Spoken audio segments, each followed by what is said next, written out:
Bonjour, je suis Ludovic Jaffrès, le président et le fondateur de Linkeo.com. Qu'est-ce que c'est Linkeo? C'est une agence de communication destinée aux petites et moyennes entreprises. Qu'est-ce que vous proposez? On leur propose 4 grands services. La présence Internet, c'est du site Internet, plus les réseaux sociaux et les annuaires. Du référencement, c'est payant et naturel, c'est générer de l'activité sur leur site. Du community management, c'est animer des communautés et gérer les avis de l'entreprise, et des solutions métiers, qui sont des solutions qui permettent de digitaliser une partie de leur activité. Pourquoi la transformation digitale est un enjeu majeur pour les PME, TPE aujourd'hui? C'est un enjeu majeur pour tout le monde. Le premier enjeu, c'est un enjeu de communication. Avant, on avait les pages jaunes. Maintenant, il n'y a plus les pages jaunes. Donc, si on veut développer son activité ou fédérer une communauté, il faut qu'on soit présent sur Internet. Donc, c'est un enjeu majeur. Et au-delà de la communication, digitaliser son activité, c'est un enjeu important qui devient légal, que ce soit pour la facturation, mais aussi pour être plus efficace dans son quotidien. Donc, le digital est un enjeu majeur pour la communication et pour l'efficience de nos clients. Quels sont les défis pour ces entreprises? Alors, les défis sont nombreux. Le premier, c'est de maîtriser sa présence Internet. Le second, c'est de maîtriser sa notoriété, sa réputation. Et le troisième, c'est de gagner en efficacité. Quelle différence vous observez entre le milieu urbain et le milieu rural sur ces entreprises? Il y en a assez peu finalement. Il y a des grosses différences entre les gens qui sont dans des rues passantes et les gens qui sont en périphérie urbaine. Les gens qui sont dans des rues passantes, leur besoin n'est pas tellement de générer de l'activité parce qu'ils ont du passage. C'est plus d'animer et de fédérer des communautés. Et ceux qui sont en périphérie urbaine, leur principal enjeu, c'est de générer des nouveaux contacts et de l'activité via leur présence digitale, Donc, et que ce soit à Paris ou en province, ce sont les mêmes enjeux, Comment se déroule un accompagnement de Linkeo? Ça va dépendre beaucoup des besoins des clients et de leur secteur d'activité. Pour un artisan ou une entreprise de la construction, on va se concentrer beaucoup sur ce qui est la génération de leads, et pour un commerçant, ça va être plus sur la création, l'animation de communautés. Vous les accompagnez partout en France? On les accompagne partout en France et même dans les îles françaises, à Réunion, Martinique, Guadeloupe. Voilà. Quelles sont les solutions les plus demandées par les clients? Alors la première historique, c'est la présence digitale. Sans site, maintenant, on n'existe plus. Donc ça reste la solution la plus demandée.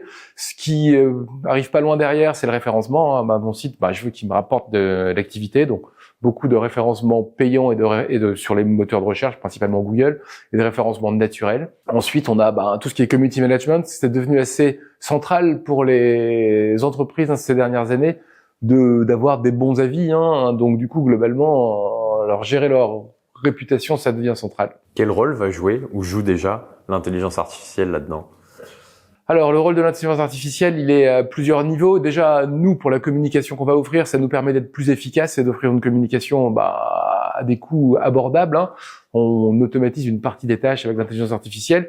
Et après, le changement qu'il va y avoir dans la communication, c'est qu'actuellement, le point d'entrée de l'Internet, ça reste Google. Et on voit bien qu'avec les moteurs d'intelligence artificielle, le point d'entrée d'Internet est en train de se déplacer de Google vers des chats GPT ou d'autres moteurs de recherche d'intelligence artificielle. Et donc, si le point d'entrée d'Internet change, la façon dont on aura de mettre en avant nos clients va aussi changer, Donc, ce sera sans doute le principal changement futur pour nos clients, Est-ce que l'IA va permettre aussi aux petites plateformes, aux petits commerçants d'être davantage vus par rapport justement aux grandes plateformes comme Amazon qui ont quand même Oui, alors effectivement, l'avantage qu'on a avec le référencement, c'est qu'on est capable de faire un référencement local. Donc on est capable d'aller cibler les gens qui sont autour d'un magasin. Donc effectivement, une petite entreprise, on va lui dire globalement, ça sert à rien d'aller te battre au niveau national sur tes produits, mais tu peux les présenter au niveau local et mettre en avant ta boutique au niveau local. Donc c'est ce qu'on essaie de mettre en avant et de proposer à nos entreprises. Quelle a été l'histoire de Linkeo? L'histoire de Linkeo, c'est une vraie question. C'est l'histoire d'une start-up qui n'est plus vraiment une start-up parce qu'on est une grosse PME maintenant, qui a été créée dans les années 2000, donc avec la première explosion de la bulle Internet. C'est juste après l'explosion de la bulle Internet, c'était en avril 2000.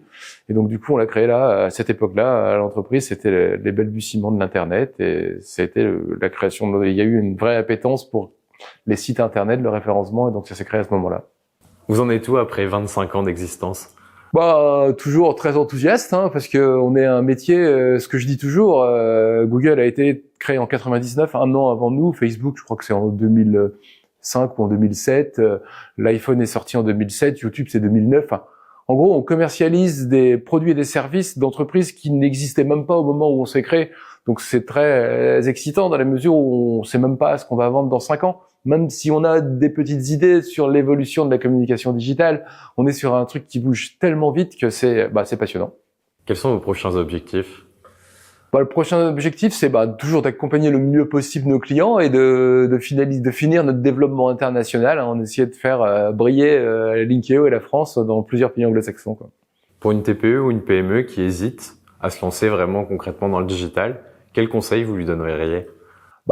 Faut pas hésiter, faut se lancer, hein. Ce sont des entrepreneurs et donc du coup, on sait que quand on est entrepreneur, on a le goût du risque. Donc, il est plus que temps de se lancer dans le digital, hein. Il y a pas d'alternative en fait, hein. Sur le conseil que vous leur portez, justement, s'il hésite un petit peu? C'est déjà de recevoir un conseiller en communication qui va présenter les enjeux de son secteur, les différentes solutions qui s'offrent à lui, et puis il y en a pour tous les budgets et toutes les bourses. Après, ça va dépendre de la taille de l'entreprise aussi, quoi. Mais, rencontrer quelqu'un, nous appeler, et comme ça, on va aller les voir et on les conseillera au mieux, quoi. Faire appel à vous, comment ça se passe? Soit on nous envoie un mail, soit on nous téléphone et on prendra un rendez-vous et on ira vous voir, ou vous venez nous voir si vous voulez. On a des agences dans toute la France, quoi. Comment vous le voyez, le marketing digital de demain? Marketing digital de demain, je vois la fin de Google. Enfin, j'espère que ce sera la fin de Google parce que c'est quand même un monopole et tous les monopoles c'est bon pour personne, hein, ni pour les clients finaux, ni pour nos clients d'entreprise, ni pour nous, hein. Donc globalement que l'hégémonie de Google cesse, ce serait une bonne chose. Donc je pense que c'est quand même bien parti, hein. Clairement, la révolution de l'IA, je l'ai déjà dit, fait que les usages de l'internet sont en train de changer progressivement. Moi, j'utilise plus maintenant ChatGPT que Google, hein, pour mes recherches, hein. Alors pour un artisan, je vais toujours utiliser Google pour chercher un artisan, mais on voit bien que ça évolue. Donc, je pense que le principal enjeu, ce sera dans le futur d'être présent dans les requêtes des moteurs d'intelligence artificielle. Actuellement, l'enjeu, c'est d'être présent dans les requêtes Google. Et clairement, dans le futur, ce sera d'être présent dans les requêtes des moteurs d'intelligence artificielle. Alors, comment ça le sera? Est-ce qu'ils feront de la pub? Je pense qu'il y aura différents modèles. Il y en a qui mettront de la pub comme l'a fait Google. D'autres, ils feront payer les accès. Donc, on ne sait pas exactement quels seront les modèles de tous ces nouveaux acteurs, mais du coup, en fonction des modèles, je pense que certains choisiront l'option publicité comme l'a fait Google à ses débuts pour monétiser son audience, quoi.